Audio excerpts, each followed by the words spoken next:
Life with Susan Harf.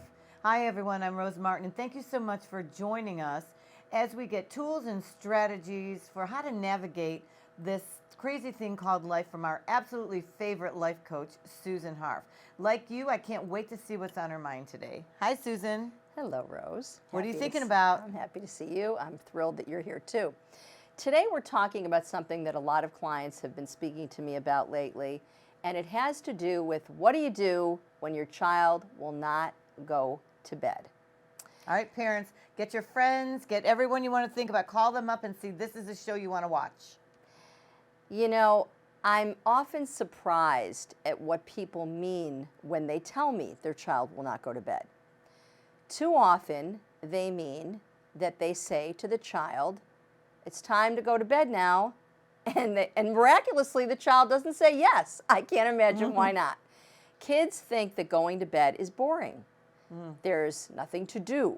They're not going to be reading books, they're not going to be playing, they're not going to be watching television, they're not going to be doing anything except sleeping, snoring, goodbye, good luck, not seeing you till tomorrow. But the That's older boring. you get, that sounds awesome, right? Doesn't it though? Doesn't it though? Yeah. And I remember telling my children, you're going to love sleeping. And I have to, full disclosure, I did not have this problem. My kids really liked to sleep, and they still do. They're both adults, and they like sleep. But some children do not want to go to bed. And here's what I find often is the case when parents have kids that are problematic in this arena, in this area. What happens is the parent keeps engaging with the child after they say this is it. So the first thing I'm going to say is don't do that. But the first thing I'm going to say is children need a bedtime routine. So if you think that you're going to be having a circus and all of a sudden say bye-bye, that's not going to work. You have to work toward bedtime. So, and it has to be something that the child recognizes. So you can sit down with the child, it matters not how old they are or how young they are, and you say, this is what we're going to do. First, we're going to take our bath, then we're going to read our stories, and then we're going to say lights out and it's time to go to sleep. Different families have different bedtime routines. Sometimes they don't have a bath every night. Sometimes they read 2 stories, not 1. Sometimes they play a game before dinner. Sometimes they lay down with the child and they rub their back. You can have your own bedtime routine. The important part of it is it's a routine. So if you're traveling, you still have your routine. If you are, for whatever reason, the child's sleeping in a different bed, their bed is being replaced, you still have your routine. As much as you can, you need to be consistent and have that routine. So that is rule number 1. There has to be a consistent bedtime routine. And that should start when they're infants. Do you suggest having the child get involved in that routine? Like, join with me in what we think we're going to do tonight? Or is it a routine that the kids help establish or that never changes? How are the kids involved in the routine, or are they? Usually, that's a good question. Usually the routine starts in infancy. So for instance, you start the routine with an infant by giving them their bottle or feeding them and then putting them to sleep. Again, there could be a book in there too, but usually the bottle or the breastfeeding is right before they go down. So you can, again, do the bath, then the book, then the bottle, and then you put them down. So that routine has usually already and should already be established in infancy. So then by the time they're a toddler, the only difference is they're not being breastfed or they're not getting the bottle. They're getting maybe a sippy cup of milk. Whatever it is, you may alter the routine dependent upon the age, but it still should be a consistent routine between the parent and the child. And usually that is set by the parent because it begins, as I said, in infancy. Now, if you have possibly a problem situation where the child says, can I have one more book? Can I have one more book? You might say, we're going to read 2 books before bedtime. And that's okay. Yes, you can be part of that decision making. So yeah, we'll have 2 books. They're not going to be 2 Odysseys. Right. They're going to be 2 quick books and then bed. But so yes, you can be flexible about the routine, but essentially the toddler routine should be an extension of what you did when they were an infant, and so on. So that by the time the child gets to be, let's say, 5 years old, then that's sometimes when problems occur. And then the first thing you do is you say, we're sticking to the routine. If there's a disruption at that point where the child says, I don't want to go to bed, or gets out of bed and comes into the living room where you might be seated, the thing to do is not engage with the child. So in other words, the child is looking for you to not only engage with them, but to break the routine and to allow them to be in charge as to what the new routine is. And that's the most important piece of this, is you've set the routine when the baby was an infant, you continue the consistency when the child was out of infancy but being a toddler, and then you continue the routine after that. That's at the point where the child is obviously talking and they want to say to you, this is what I want. And the more you engage with the child, the more disruptive the routine becomes. So for instance, let's say the child is calling you from the bedroom. You don't answer. If you answer by going in the room, you are already in trouble, because that is a message to the child that says to the child, you do that, I'll come. So instead you want to give the message, I'm not coming. So if the child continues to call, you're not going. Once you walk into the room, you have let the child know the roles are reversed and now you're in charge. And that is not appropriate. So the thing to maintain is that you're in charge. And the child, by the way, wants you to be in charge. It may not seem that way if they're yelling for you, but they want you to be in charge. They don't want you to turn the reins over to them. That's scary in most circumstances. What about if they are sharing custody with another parent and they're got 2 routines established, or the child comes out and says, you know, I don't have to do that at mom's house or dad's house? Very, very, very good question, because that is often the case.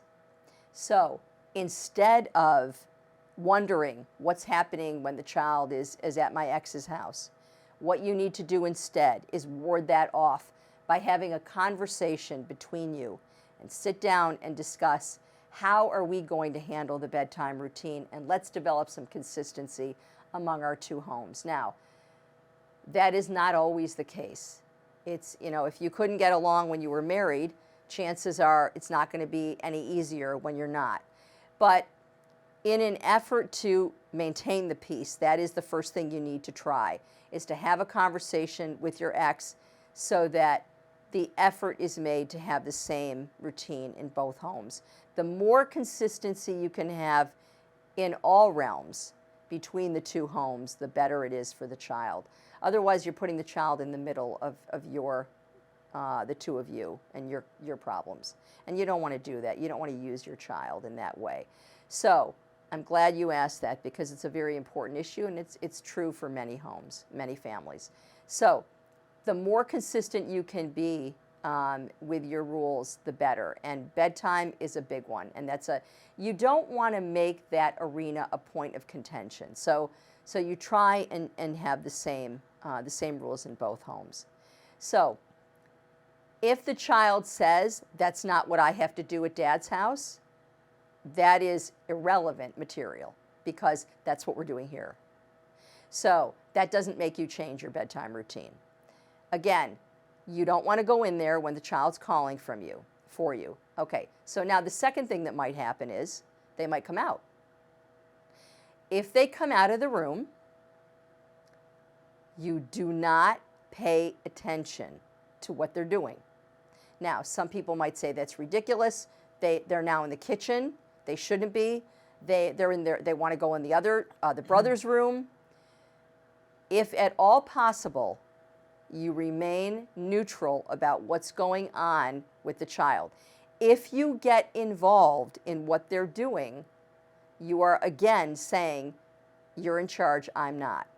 And that sometimes can turn into a conflict because they're coming out of the room to engage with you. Mm-hmm. Now, if they're little, if they're, let's say, 4 years old, what you can do is, without speaking, walk them back into their room. Don't engage. Don't have a conversation. Don't tell them how you feel about the fact that they just left the room, because, of course, they're looking for some kind of engagement from you. So instead, you maintain the control by not engaging. Now, if they are, like I said, if they're real young and they need to be escorted back to the bedroom, you can do that. But you do that without speaking. You take them by the hand, or you help navigate their little body into the hallway, into the bedroom. But you do not start a conversation about how you feel about their behavior. That is not the time to have the conversation. So instead, you don't engage. You may assist them in getting back into bed, and that's it. Now, what if they're calling? What if after that they say, I want a drink? Right. They want to negotiate something. Exactly. You think about that again before they go in.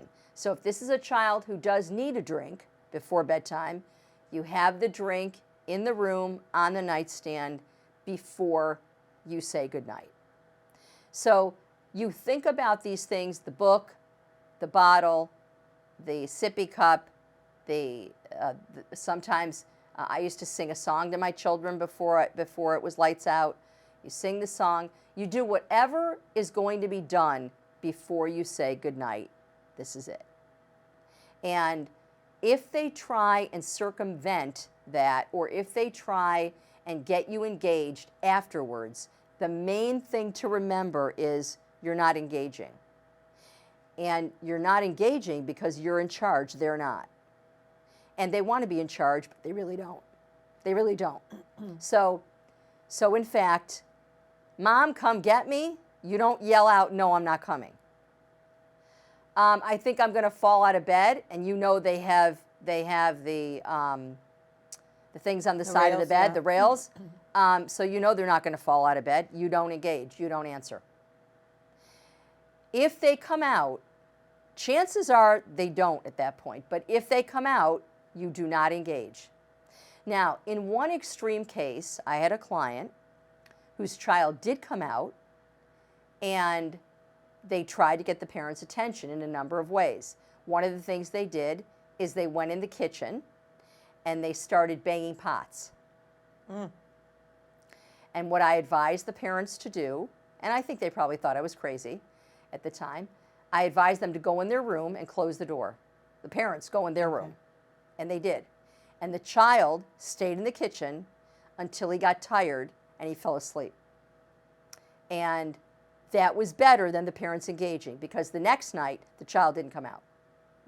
So the whole point is to remember that you are in charge. The child is not. If the child is attempting to be in charge by engaging you, keep in mind they really don't want you to allow that to happen. And so you're not going to put them in charge by engaging. You're not going to talk through the door. You're not going to yell back and forth. You're not going to certainly not engage in a conflict. And so the bottom line is you're done. You've stated what you want, and you are the person who needs to maintain that by not continuing to engage with the child. What I see instead of this is I see parents not wanting to, but giving in. They go in, because the child says, just one more book, or I promise I'll go to bed if you just, my back hurts, if you just rub my back. They start negotiating. Right. And you're not there to negotiate. We are not equals. I'm the parent, you're the child. So I'm not going to give you another back rub. I'm not going to read you another story. I'm not going to give you another drink. And I'm also not going to tell you any of those things. So Too often parents get soft and they say, but I feel badly for him. I want to give him a back rub. What if he's thirsty? God forbid he should go to sleep thirsty. You know, it preys on the parent. And so the real reason why the parent won't go to sleep, why the child won't go to sleep, is the parent. The parent has let the child know, if you do enough, you'll get me to engage.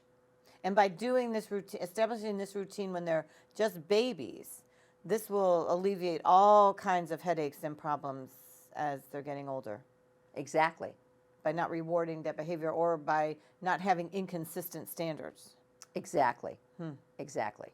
And sometimes also there are underlying issues why the parent gives in. And one of those issues is if the parent in any way feels badly for the child. So if they feel badly because they didn't have a good day at school, if they feel badly because the child doesn't like going to the other parent's house, and they're getting ready to go for the weekend, and the parent feels badly about that, or the parent feels badly because they're not doing well in school, or that shared custody, like I was saying before, they don't get to see him enough, right? Exactly, exactly. Or that's a big one. They don't get to see them as often as they want. So, hey, when they're at my house, I want them to be happy. Right. Unfortunately, you're really not building good sleep habits and good rule habits with the child if you give in. It feels good for the moment to be their friend, but you're not their friend. And the child, in the end, does not want you to be their friend. So stick to your guns. It will be better for your children if you do. It certainly will be better for you, and it will be better for your relationship if they can count on you for that consistency. That is really what children need from their parents. And the bedtime is sort of the first arena where the conflict can occur. But really and truly, the conflict is really never about the bedtime per se. It's about who's the parent.